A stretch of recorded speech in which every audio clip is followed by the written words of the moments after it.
Kamusta mga idol? PBA update muna tayo.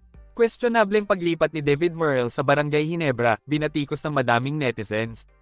Madami nga ang nagulat sa balitang pakakawalan na ng Magnolia Hotshots ang former slam dunk champion para maglaro sa crowd favorite na Barangay Ginebra. Lumabas ang balita matapos mag-anunsyo ang PBA Commissioner's Office na may hanggang April 23 na lang ang siyam na independent teams para umapila na gusto nilang kuhanin ng current PBA slam dunk champion na si Murrell mga idol. Base kasi sa rules ng PBA, bawal mag-trade ang mag-sister team sa liga. Si Murrell kasi ay kasalukuyang naka-line up sa roster ng Magnolia Hotshots, pero hindi naman siya masyadong ginagamit ni Coach Chito Victalero, kahit nasa injured list pa sina Aris Junicio at Rome De La Rosa. Kapag walang independent teams ang nagka-interes na kuhanin si David Murrell, automatic na mapupunta na kagad siya sa Gin Kings mga idol. Isa sa mga dahilan kung bakit napunta sa waiving status si Murrell ay dahil sa sinapit na injury ni Jamie Malonzo ng Barangay Ginebra. Kinagulat naman ng mga netizens ang naging aksyon ng Ginebra kung bakit sa sister team pa nila naisip sumungkit ng player, imbes na makipag-swap na lang ng manlalaro sa mga independent teams.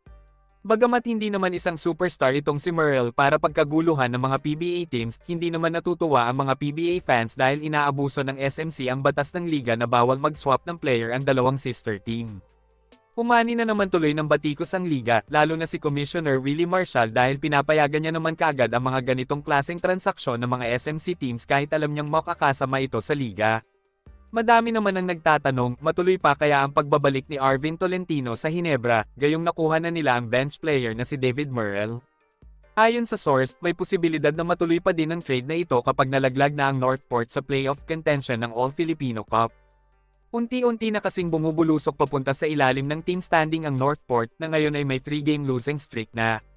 Masamang balita pa ang tumama sa kanila matapos mag-suffer ng ACL injury ang kanilang starting center na si JM Calma mga idol. Ito na sana ang pinakamagandang simula ng Batang Pier sa PBA, simula nung nawalan sila ng star player sa koponan. Madami naman silang mga rookies na pwedeng mag-step up sa pagkawala ni Calma, pero paniguradong mahihirapan silang makaabante sa playoff. Lalo na at ang susunod na makakalaban nila ay ang powerhouse team na San Miguel Beermen. Sa ngayon ay unbeaten pa din ang SMB na may 5 panalo at wala pang bahid na talo mga idol.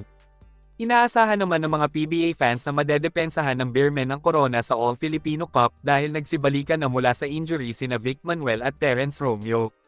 Tanging ang rookie na lang na si Kit Jimenez ang nasa injured list ng SMB, bagamat hindi naman siya nakakakuha ng playing time sa koponan kahit makabalik pa siya sa lineup. Hanggang dito na lang muna mga idol. Maraming salamat sa panunood. Kita-kits ulit tayo sa videos na aking ipapalabas patungkol sa basketball. Kung bago ka pa lang sa channel ko, please consider to subscribe at huwag kalimutan pindutin ang like at notification bell button para updated ka sa videos na aking ipapalabas. Salamat mga idol.